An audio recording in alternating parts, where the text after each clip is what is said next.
अस्सलामुअलैकुम वरहमतुल्लाह। आज काफ़ी दिनों के बाद मैं आपको एक मज़े की हॉरर स्टोरी सुनाने जा रहा हूँ। मेरा इतना लंबा गैप लेने की दो बड़ी वजूहात थी, जिनमें से पहली वजह मैं आपको बाद में सुनाना चाहता था, लेकिन मैं ये चाहता हूँ कि वो पहली वजह मैं आपको पहले सुनाऊँ। असल में बात कुछ ऐसी है कि मैं जब मेरे चैनल पे टोटल 27 हॉरर एपिसोड्स हैं, और ये समझ लीजिए कि उन 27 एपिसोड्स में मैंने जिन लोगों की किस्से, जिन लोगों की कहानियाँ बयान की, या जिस मखलूक के बारे में आप लोगों को बताया, शायद उस मखलूक को मेरी वो हॉरर स्टोरीज बहुत पसंद आ गई हैं। मेरा मकसद ये है कि जिस मखलूक के बारे में मैं बात कर रहा था, उस मखलूक ने अपनी एग्जिस्टेंस, अपना वजूद मेरे सामने जाहिर करना शुरू कर दिया था। ऐसा कई मरतबा ड्यूरिंग रिकॉर्डिंग ये हुआ है कि कभी ऑडियो जो है वो रिकॉर्ड नहीं होती है, कभी लाइट जो है वो गिर जाती है, कभी लाइट बंद हो जाती है। तो ये चीज़ें कुछ अरसे से हो रही थी। फिर मैंने फैसला किया कि थोड़ा सा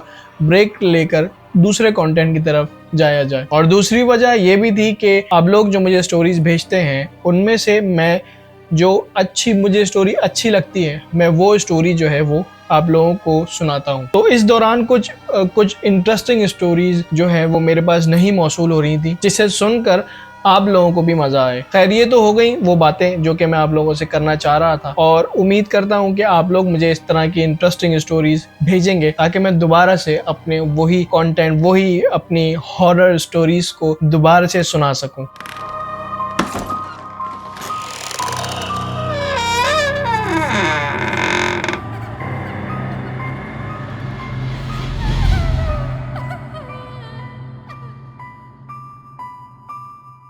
आज की स्टोरी एक नौबयादा जोड़ी की स्टोरी है, जिसे सुनकर मुझे भी काफ़ी खौफ आया। 2017 की बात है, 2017 के दिसंबर की।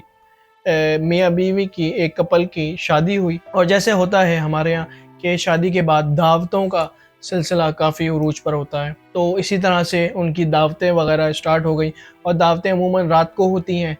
तो ये मियाँ बीवी मोटरसाइकिल पर जो है वो दावतें अटेंड करने जाते थे। एक रात ये दावत खाकर वापस आ रहे थे अपने घर की जानिब। तो एक सुनसान सड़क थी, काफी लंबा रास्ता था जिसे इन लोगों ने तय करना था। जो सलमान लड़का है वो बाइक चला रहा था, और पीछे निदा उनकी वाइफ बैठी हुई थी।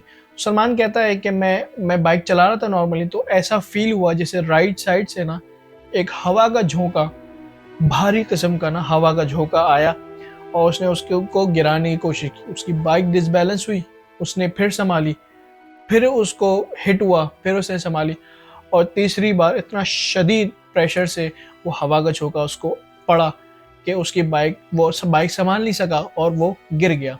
खैर, रात का इतना सन्नाटे का वो रोड था कि ज़्यादातर दुकानें बंद हो चुकी थी।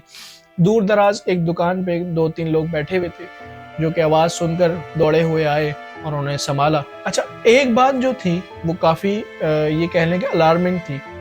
बात ये थी कि सलमान की काफ़ी ज़्यादा चोटें आई थी, जिस्म पर काफ़ी ज़्यादा चोटें आई थी, लेकिन निदा को एक स्क्रैच भी नहीं आया था। उसकी कांच की चूड़ियाँ जो वो पहनी हुई थी वो तक उसकी सही सलामत थी, और उनको जो गिफ्ट मिला था, एक कोई कांच का कोई शो पीस था, उसको भी कुछ एक स्क्रैच भी नहीं आया था। खैर, सलमान ने अपना उस ट्रीटमेंट किया, और सुबह जो ऑफिस के लिए जाने के लिए वो शावर ले रहा था, उसकी नज़र अपने शोल्डर पर पड़ी, उसी सीधे हाथ के शोल्डर पर। तो उसने देखा कि उसके शोल्डर पर 4 उंगलियों के निशान हैं, प्रॉपर 4 उंगलियों के निशान हैं। ऐसा लग रहा था कि किसी ने उसको शोल्डर से पकड़कर और उसको गिराया हो बाइक से। उस वक्त जल्दी में उसने इस बात पर नोटिस नहीं दिया, और यहाँ पर निदा, जिसको एक खराज भी नहीं आई थी, वो अपने जिंदगी के मामलात में मशगूल हो गई। लेकिन उस दिन के बाद से, उस रात के बाद से, उसको ऐसा फील हो रहा था कि जैसे कोई है,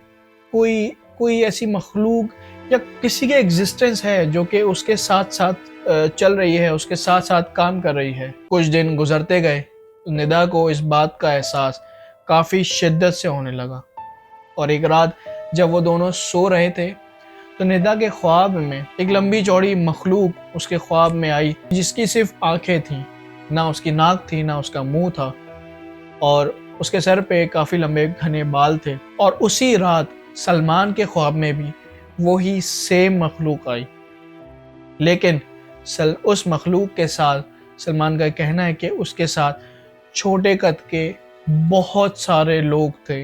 ये कह लें कि एक जुलूस, एक हुजूम, एक कबीला था जो कि उस मखलूक के साथ था, मौजूद था, और उनके फेस बिल्कुल ब्लैंक थे। ना उनकी आंखें थी, ना उनकी नाक थी, ना उनका मुंह था। इस मखलूक की सिर्फ आंखें सलमान को नजर आईं, जो कि बीच में सेंटर में लंबा सा खड़ा हुआ था, उसके लंबे बाल थे, और उसके साथ जो दूसरी मखलूक थी वो छोटे कद की थी और उनके फेस पर आंखें भी नहीं थी। और उस ख्वाब में और कुछ भी ना बातचीत हुई, ना कुछ हुआ। सुबह उठे तो ये काफ़ी खौफजदा थे दोनों। इन्होंने आपस में जब डिस्कस किया तो ये सुनकर हैरान हुए कि जो मखलूक निदा ने देखी थी अकेले, वही मखलूक सलमान ने देखी थी पूरे हुजूम के साथ। खैर, इन्होंने घर में किसी से डिस्कस नहीं किया, मामला ऐसे चलते रहे। एक और रात जब घर में कोई नहीं था, सलमान अपने कमरे में अपने खिड़की के पास खड़ा हुआ था, क्योंकि ये फ्लैट में रहते थे तो उनका घर जो था वो 3rd फ्लोर पे था। सलमान अपनी खिड़की में खड़ा था तो उसको बाकायदा पीछे से ऐसा फील हुआ कि जैसे उसको किसी ने जोरदार धक्का दिया हो, और सलमान 3rd फ्लोर से नीचे जमीन पर गिर गया।